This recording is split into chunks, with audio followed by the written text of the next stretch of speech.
Hello, everyone. My name is Rhonda Franny Jefferson, and today I have an episode that will be on two podcasts, Mystifyingly Missing and Danger on Delmarva. I originally started Danger on Delmarva to learn more about events that shaped my home region and how we could learn from these tragedies of the past. I began to think about starting Mystifyingly Missing around 2 to 3 months ago. And on that podcast, I look at disappearances, solved and unsolved. And as with Danger on Delmarva, I want to see what we can learn from these events. In cases where this may apply, I will also take a look at the media and see how they may have impacted the case, good or bad, and also try to explore why some cases receive the huge headlines and continuous coverage, while many fall into the realm of the forgotten. They may only be remembered by family, friends, and maybe an occasional local who will maybe remember something about someone going missing years ago. Why are some cases treated differently than others? And what do we do about making sure that a missing person's picture, name, and other identifying features are distributed equitably? Now, in this podcast or any episode that I do, this is where I would usually start to give a long disclaimer, but I'm going to try to condense that today to just say that I have taken all of the information from publicly available sources. All of the sources will be listed in the description of the podcast notes. I do also upload the audio to YouTube. Now, because of some restrictions that they may have, I may need to use abbreviations or just part of the criminal charge to convey the meaning, just to make sure that nothing is blocked on any of the media that I upload this to. Also, in this case, I will try to use the offender's name as little as possible. Many times, the offender is the one who receives most of the attention, but I want this person's story to be told. The victim who, as I said, this case is solved, so we'll know what happened to her. And I think her name needs to be said more than his. So I do also need to say and to stress a lot that this episode can be triggering on a number of different reasons. The subject matter itself can trigger thoughts about assaulting, especially in this case, a child, and some of the acts committed are extremely vile. I will only describe what is absolutely necessary to show what this person did to an innocent victim. Now, this episode will be very long, so what I'm doing is I'm going to split it in at least two sections, one that details the events and the other that really details the aftermath, the legacy or the legislation, things that occurred as a result of this crime. So, again, just to emphasize some of the imagery that can be, denoted in the wording that I use can be graphic and very disturbing. So, with that, let's get on to the case. I remember watching the TV on Christmas Day and watching as information came through that this little bright-eyed, blonde-haired girl was missing. Her smile reached her eyes, and it portrayed the innocence and vibrancy of youth. Then later that same day, more news came through that a body had been found.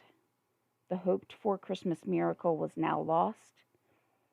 My son was celebrating his second Christmas, though just over 1 year old.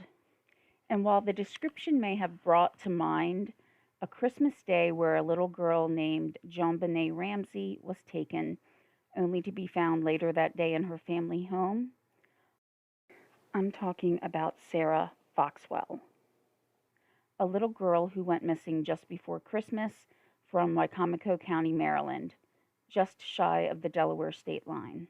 It's definitely understandable if your first thought was of JonBenet Ramsey, if you're old enough to remember that day, which I am. But knowing that a little girl was missing so close to my home, that her family and little sister were hoping against hope that she was found, and to have that pain so close just brought me to tears. It could have also been that I was a new mother. Now I had this whole new depth of emotion that I'd never felt before. I could not imagine my child being missing. And then I thought of the holidays for this family, for the rest of their lives. At that time of year, they would be bombarded with images of happy families, holiday decorations that they could not hide from. So every year, the holidays could be even more painful. Now, young Sarah Foxwell was surrounded by love. She had 9 siblings, a mother, an aunt, grandfather, and so many others around her that cherished her. At the time of her disappearance, she was 11 years old and had been living with her Aunt Amy Fothergill, who was her legal guardian and maternal grandfather, at a converted barn house. Jennifer was a single mother with 9 children, and she knew that she needed help caring for them. She then had asked her sister to take care of 2 of her children. But Jennifer wanted to make sure that they got the best Christmas present she could provide, and she'd been working overtime to try to achieve this. Looking at Sarah's picture now, her smile seems haunting, in the one that was used during the search and that covered the front of every newspaper in the area, that continually flashed across the TV screen. To me now, it looks like the smile did not meet her eyes, as compared to before I knew what would happen. Now, Sarah was known as someone who cared deeply about her siblings. She was described by her mother, Jennifer, as the referee, a loner, and the hugger, the one that always had a smile. She was about the middle of the family, and being in the middle and being the one that her mother described as holding the family together, that's just not something that I, as a youngest sibling, would be able to do. So it shows the strength that Sarah had. Now, Sarah shared her room with her younger sister Emma, who was 6. The room was situated at the end of a hallway close to the back door. Going to bed on Tuesday night, December 22nd of 2009, the children were excited as it had snowed outside, and because the temperatures were supposed to stay cold, a white Christmas seemed that it would be in the works. Now, on the lower part of the eastern shore, and usually on the upper part as well, to see any significant snow was not incredibly common, and to actually have snow on the ground at Christmas time would seem almost magical to the children living here. I can only imagine how the little girls must have giggled, all snug in their Christmas pajamas, whispering about their time off from school, what plans they had for winter break. I can almost see them in their room, thinking about if there was any place to go sledding, even though snow would be on the ground. The ground around here tends to be pretty flat. They may have been thinking of building a snowman on Christmas morning or making snow angels. But these innocent little girls had no way of knowing that before the next morning even came, an event so vile would happen that no one even really wants to say the words, much less realize that it involved a child. I had watched the news about this case, but I don't remember seeing the same details that I've read about while researching this. I can't say if that's because these facts were just never presented on television or if I had just blocked them out. Amy awoke the morning of Wednesday, December 23rd, and could not find Sarah. She may not have panicked at first, as it was possible Sarah was just getting something to drink or was in the bathroom, but she was not in her bed. Quickly, though, Amy knew something was wrong. Jennifer, Sarah's mother, received a call from her sister saying that she could not find Sarah, that she had searched everywhere but just could not find her. A missing persons report was filed quickly. Though I could not find any information specifically on Sarah's father, it did seem like she at least knew his whereabouts or knew of him, as A paternal aunt was interviewed at some point in time, and Mike Lewis, who was the sheriff, said that they knew rather quickly that this was not a case of parental kidnapping.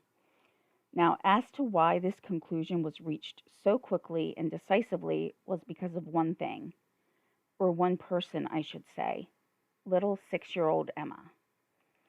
Emma let her family know that she was awoken in the middle of the night. She had pretended to be asleep. I don't know if she did this because she instinctively knew something was wrong, or if she didn't want to get in trouble for not being asleep since she had known the man, Mr. Tommy. Emma told her family and investigators that Mr. Tommy had taken Sarah. Amy, who had dated Mr. Tommy briefly, but who reportedly had not seen him for at least a month, realized that he knew where they kept an extra spare key in the garden. It would also make sense as the family dog had not barked, and it wouldn't have because it knew Mr. Tommy.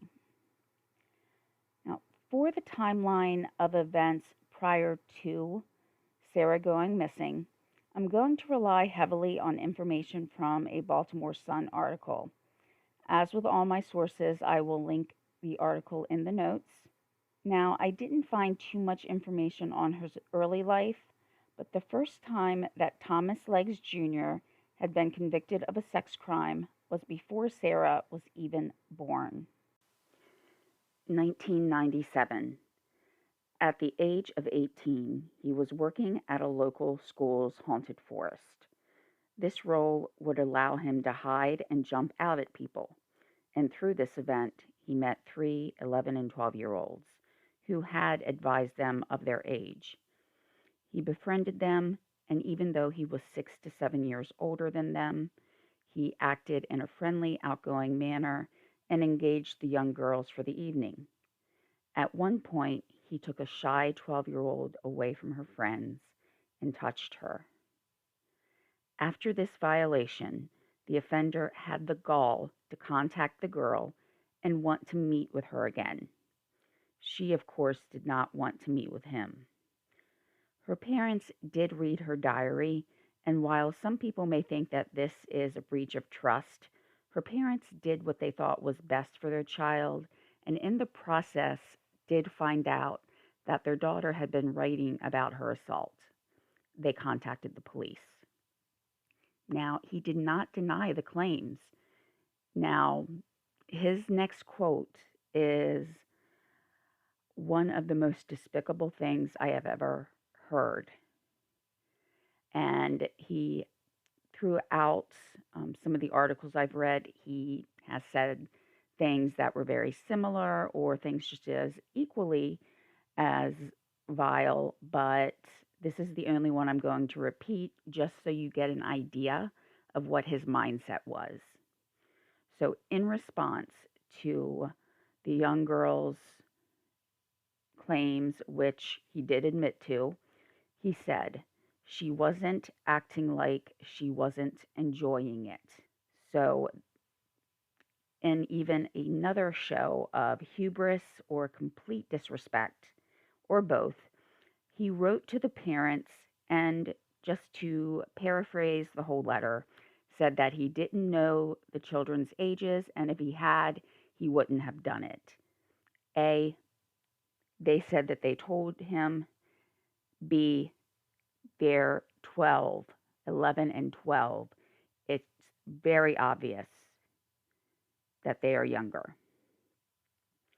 In May of 1998, a plea deal was struck in this case that allowed him to plead to third-degree sexual assault, receiving a 5-year sentence. And going forward, I will refer to that as SA as an abbreviation. However, of that sentence, 4.5 years was suspended, leaving him only to serve 6 months. But because of good behavior, he got out in only about 4. About a year after his release, 12-year-old Caitlin Alley and some of her friends were in a mall in Salisbury, Maryland. At the time, the offender was 20 years old, So, if he had actually served more of his sentence regarding the 12-year-old, he would not have been out at this time. Later, after the events of this Christmas, when Caitlin saw the story about Sarah, she said that when she saw the picture, her heart went right to her feet and that she felt like she had been punched in the stomach. So, more about her and her friend's story is that while at the mall, the offender used flattery to engage them, but when he said he wanted to take them on a wild ride, the teens knew that this just was not right. His actions seemed reminiscent of either his inability to recognize or his refusal to do so, that his actions were wrong. Just as with his first victim, he was very vigilant about trying to contact the girls. He followed them around the mall, and later, Caitlin and her friend were having a small sleepover, and he actually found their house and climbed up to the bedroom window and banged on it. Caitlin's friend threatened to call the police, so he left. Now, her friend was afraid to tell her parents, thinking that she would get in trouble. And I think this is really sad that she would think that because she and Caitlin were actually the ones that were being victimized in this case. So they didn't say anything, but a school counselor did notice a change in their behaviors and actions. And as a result, she spoke with them and they told her what had happened. And the counselor then reported the incident to the police. And I just do have to say, this counselor was awesome. The fact that, you know, there's a lot of children in a high school or middle school. It doesn't say exactly which school they were in, but the fact that a counselor knows the students well enough to know that something is just not right and take the appropriate actions, I just think that's amazing that she or he knew the students that well. So when the offender was questioned about this, all he said was that he touched a girl on her behind and he was just joking, which, anytime someone would touch a teenager on the behind is not joking. So to 2000, and at this time, the case with Caitlin is, still kind of going on. It hasn't been, finalized yet. So in 2000, he was charged with 18 offenses in relation to the mall incident. But to skip forward a little while, in June, while he was waiting for the trial, he went to a beach town that's not far from the Maryland border. He approached a girl on the boardwalk in Rehoboth Beach, Delaware. She was 16 years old and she was out trying to find her sister. Now, as with everyone else that we've discussed at this point, he tried to engage her, he walked with her, and was doing what was described as slap boxing. He propositioned her, and when she refused his advances, he did walk away. But a little while later, she saw him by a soda machine, and she did actually talk to him again. And though none of us were there, I would have to think she was thinking along the lines of, okay, well, I told him no earlier and he walked away. Everything is fine. But it wasn't, and he forced himself on her. Now, as with the other survivors that have come forward in this case, she was very brave to do so. Police found 2 sets of footprints around the area that she had described, and witnesses did state that they saw him staring at her. Now, he was accused of second-degree SA, and this triggered a violation of his probation. Now, to kind of backtrack a little bit, because we have 2 things going on simultaneously, he's waiting for everything to finalize with the incident with Caitlin and her friend. Now, because of the violation of probation that Delaware could see, they sent him back to Wicomico County, which is in Maryland. And in Wicomico, he stayed there until early 2001. But for Caitlin's case, he was convicted of only one of the 18 charges that were brought against him. And his subsequent sentencing for that, he was sentenced to 5 years, as well as the remainder of the 4.5 year sentence that he had received for the haunted forest case. Now, in 2001, he was sent back to Delaware to finalize any sentencing or pleas that were being made for the case in Rehoboth, Delaware. So he ended up pleading guilty to fourth-degree SA. Now, asked why he took a plea, the prosecutor did not get back to any reporters that were working on the case for Sarah, but the judge did say that it was probably because a second-degree case could not have been won.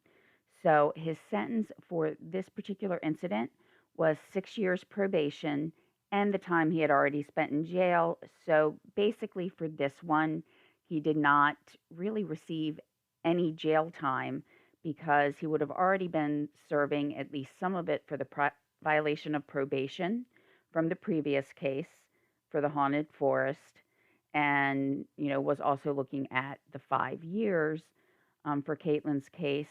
So there was this big overlap where he violated the probation once, but he can only be sentenced to that. I'm sorry. He violated the probation twice, but he could only be sentenced for that violation once. So it was just the 4.5 years as compared to, any other charges that he could have received stemming from that because, he took a plea and had no extra time to serve. Now, just a reminder, this was in 2001, but in 2002, an appeal on Caitlin Alley's case was won by the offender. And so while he had been sentenced to 5 years for the offense with Caitlin, as well as, the previous 4.5 years from the haunted forest, he was not retried on Caitlin's case. The confession that the offender had given the police had been thrown out, saying it was unfair. So the prosecutor did not think without that evidence that he could win the case. So he okayed a plea that would allow the offender to only serve time for the violation of probation. So when Caitlin Alley was asked about this, again, she just said, "It just made me feel gross. I was scared."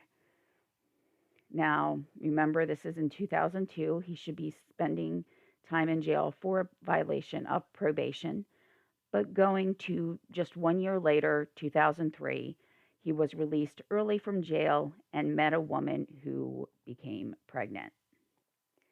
In 2004, Patty Rothwell saw that an adult male was talking to her daughter and some of her friends on the porch.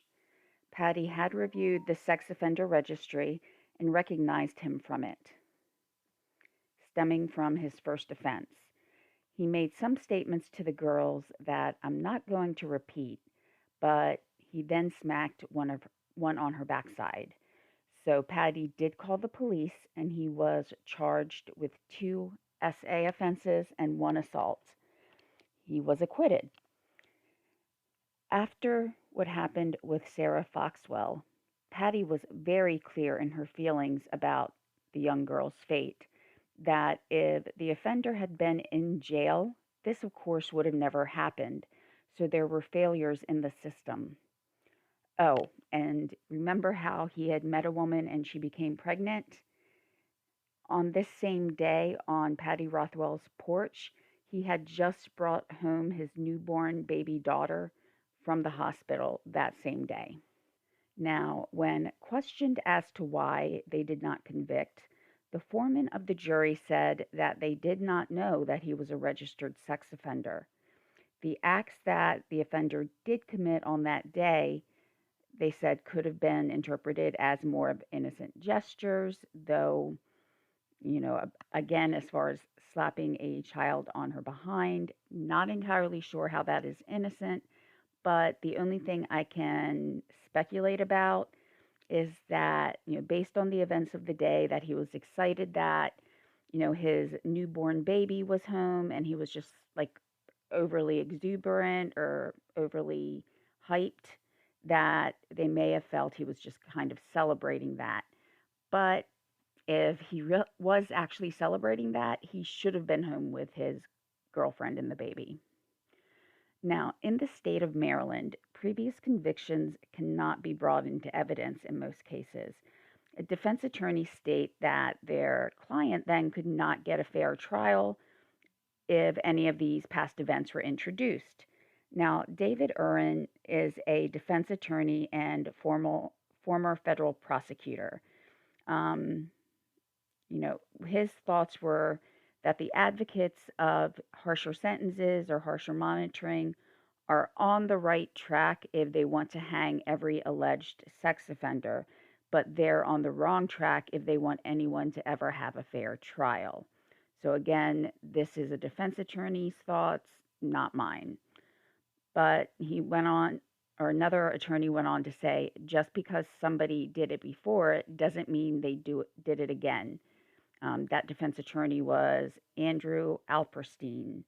Now, he has no connection to this case, but those were his thoughts based on, allowing evidence of a prior conviction to be brought into a trial. Now, after this, Patty Rothwell did take out a restraining order against him. Her daughter is haunted by the events of what happened to Sarah, even though Patty's daughter was another victim of this same offender. Now, in 2006, the then governor, Martin O'Malley, his administration set forth some legislation to better monitor some sex offenders. He suggested longer monitoring times after release for certain offenders, as well as an advisory board to review how the state handled these offenders. But that never came into being. His administration said that some of the provisions were, quote, unworkable or unconstitutional. Now, these same suggestions were reintroduced after this case. There had been an advisory board that was set up previously, but they said it had not adequately addressed the situation on how to handle most sex offenders. And some of that was also my opinion regarding those regulations. Now, this offender had another run-in with the law in July of 2006.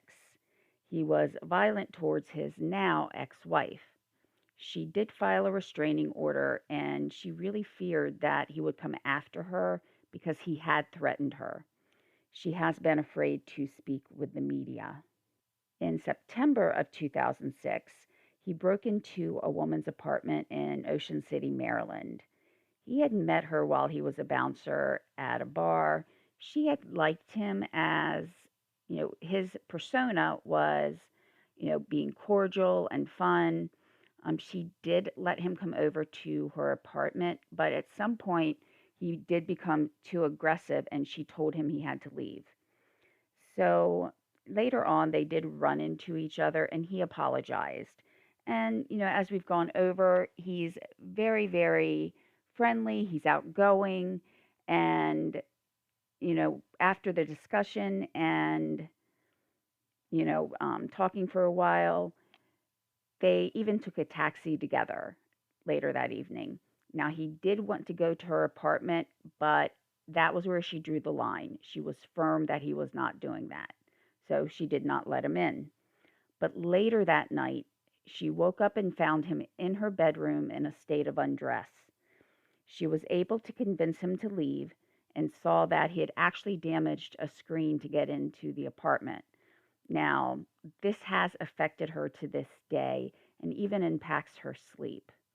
Now, I'm just going to speak from a personal experience that I had where a man that I was alone with, not intentionally, it was just he worked for a different part of the company I was working with at the time. And this was over 20 years ago.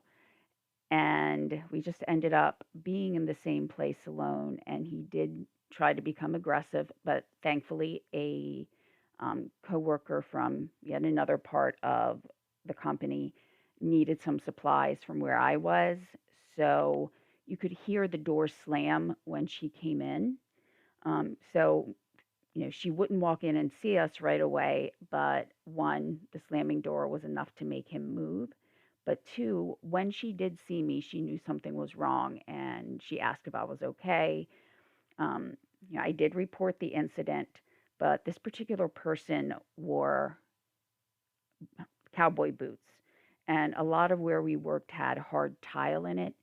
And to this day, over 20 years later, when I hear like clicks or taps on hard tile of someone walking, almost instantly I go back to that moment.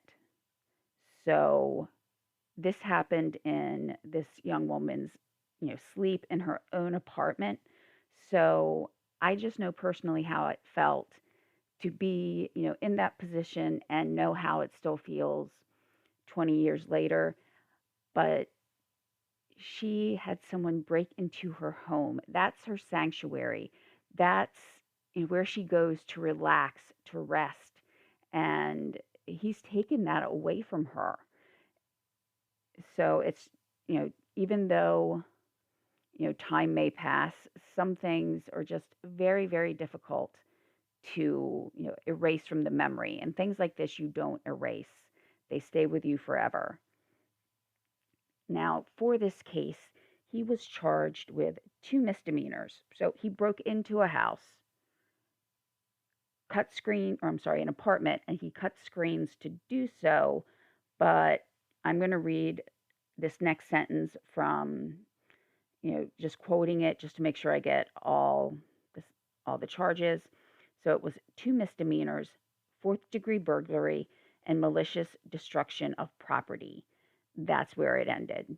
Now, I did state that he was in a state of undress, but he could not be charged with any type of SA offense as he was not completely undressed.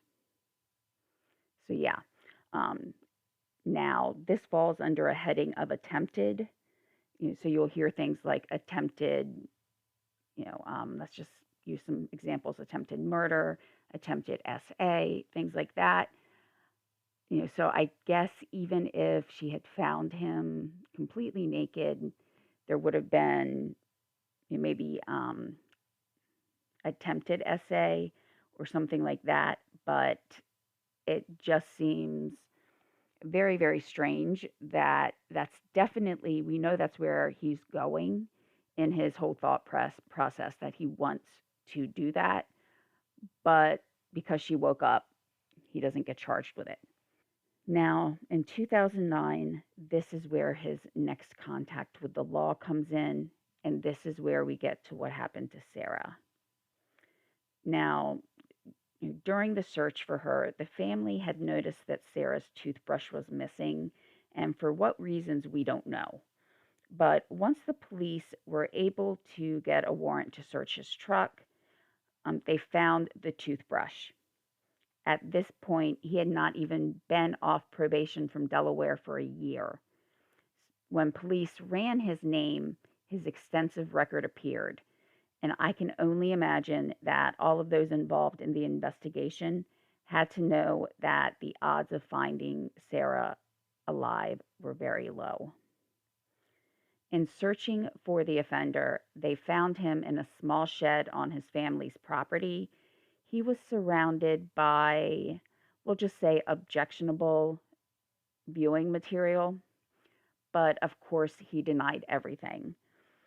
Now, this is Christmas time, as we've gone over. Now, the Eastern Shore usually does not get extremely, extremely cold, so nothing like you would see in Minnesota or Upper Michigan, things like that, but it still can get pretty cold. So, around this time when Sarah went missing, that's one of the colder times of the year. And, many communities, just not in this area, but across the nation, when somebody needs help, the communities come together and they unite. So, 3 days after Sarah had been missing, on Christmas Day, approximately 3,000 people gathered to help. There were so many people that the local baseball stadium, it's used for a AAA team, that had to be used as the staging area. So there were people on Christmas Day coming out just hoping that everything would turn out fine. There was hope still alive that she could possibly be found alive, that there might be some type of miracle. Now, I know watching these events, I kept still thinking of my very young son. He had been less than 3 months old at the first Christmas, and the year that Sarah went missing, he was about 15 months old, and I was actually expecting my second child. And I was speechless at watching the TV, just to see the backdrop of places I was so familiar with. It seemed like a horror was unfolding. But even though everybody knew that the odds of finding her alive were very low, people still left their warm homes on Christmas Day. So as much as I had this feeling, of just fear and hate, to say it, hate against the person who took her, and that's a very strong word for me to say, but it also, showed how people can come together, and that made me feel at least better about the overall community, and that this particular man was just one member of a community that came together. Now, some searchers actually came from around the country. There were people from the Dakotas, or some people who'd come with specially trained dogs to search for her. Now, what they did is the law enforcement actually used technology. They tracked his cell phone, and it led to an area where the search could be narrowed down. And while she was located on Christmas Day, the miracle that everyone was hoping for was gone. Now, I'm going to give another warning. The next details can be very hard to really come to terms with. Um, I'm not going to give some explicit detail in some areas, but rather read from a description in regards to what one of the law enforcement officials described it as. But if you don't want to hear any of this, maybe skip about 15 seconds. So I will begin what the law enforcement official said right now. And before I start that, just to say there were a number of injuries that actually led to her death. And he said he attacked her. He tried to choke her, tied her up with her head in a mud puddle. Debris from the mud puddle was in her lungs. She was probably hypothermic, but she also had burns with smoke inhalation. She was alive during all of this. So while the actual specifics of what he did were kind of limited or vague in this description, it was enough to really say just how evil this man was. So he was indicted on first-degree burglary and kidnapping, and once she was found, murder and sex offenses were charged as well. Now, he will spend the rest of his life in jail. The death penalty was taken off the table because he did plea or make a plea deal.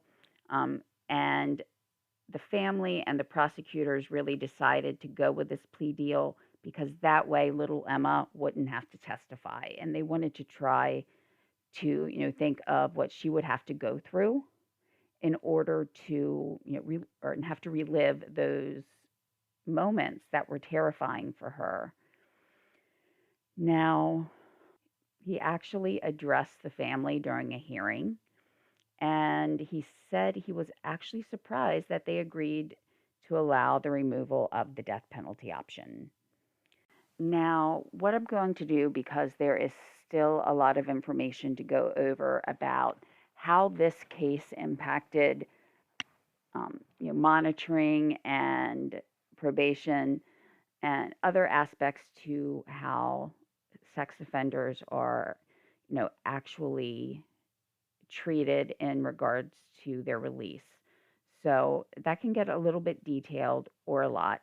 But what I'm going to do is give just a brief overview of some of the items we'll be going over in the next episode, because it will be at least one other episode. I'm going to try to get the rest of the information in just one more episode instead of having a total of 3. But these are some of the aspects we'll be exploring. There was, as we previously mentioned, that there had been an initiative started in 2006 about how to take certain steps to monitor these offenders, but these efforts were revisited after Sarah's case. Now, I'm going to be reading directly from some of the articles, and so I'll let you know when I'm done reading directly from some information. What would occur is a lifetime supervision for anyone convicted of SA or attempted SA, again, using some abbreviations there. Repeat offenders and those convicted of sexual abuse of a minor, among other offenses. That supervision, which could include GPS monitoring, would apply after any sentence or probation for the underlying crime. A pre-sentence investigation would occur. A violation of that supervision would result in more prison time without early release for good behavior. Bringing the state into compliance with the Federal Sex Offender Registration and Notification Act, also known as the Adam Walsh Act of 2006, by making registration requirements retroactive, reclassifying sex offense categories, and requiring juveniles to publicly register as a sex offender if convicted as an adult, or if convicted of a serious offense in juvenile court and at least age 14. Giving judges authority to require sex offender registration for a person convicted of a child. And again, because of some requirements, convicted of child PORN, possession or indecent exposure in the presence of a minor. Expanding the categories of people required to have state and federal background checks. It would include checks on private employees running recreation centers, plus home health and residential agencies that provide services to minors. Okay, this is where that section ends. And honestly, that last one about expanding the categories of the people required to have background checks when running or being involved in certain things like recreation centers, I would have thought that would have been very, very strict. But, again, looking at it through the lens of, knowing what happened and that we're now 12 years, past this almost, that, it's something we take for granted that these background checks should be run, but they were not always as extensive as they are now.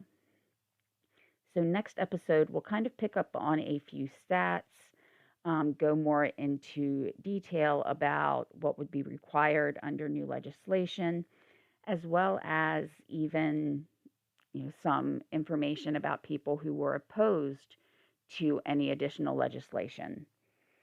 So I will leave all of my contact information in the description of the episode. Again, this is, falling into 2 different podcasts, so I'll have both of them listed in each of the notes. The Mystifyingly Missing one, I only have one other case on that, but again, I'll put everything in the description. All of my sources will be in the description, and I will try to release the second episode as quickly as possible. But again, it is really more of, legislation and the aftermath of what happened to Sarah. Now, if you do want to listen to more of, true crime on the Delmarva area or about disappearances, solved and unsolved, please subscribe to one or both of the podcasts, Mystifyingly Missing and Danger on Delmarva. That really helps the podcast grow because that affects the algorithm and how people find different podcasts, when they're searching for certain keywords and things like that. Again, I do also upload to YouTube, so I'll leave those links in the description as well. The video usually is either just a static video, meaning there's only one picture showing in the background, but I am looking at some software to try to expand the video concept. So thank you all for sticking into this longer and very, very disturbing episode. And I just want to make sure that Sarah's memory stays alive and that, we can recognize what we need to do to try to better protect our children. And, also adults by keeping the sex offender registry open and having more legislation in regards to that. Right. So I will talk to everyone as soon as I can and have a great day.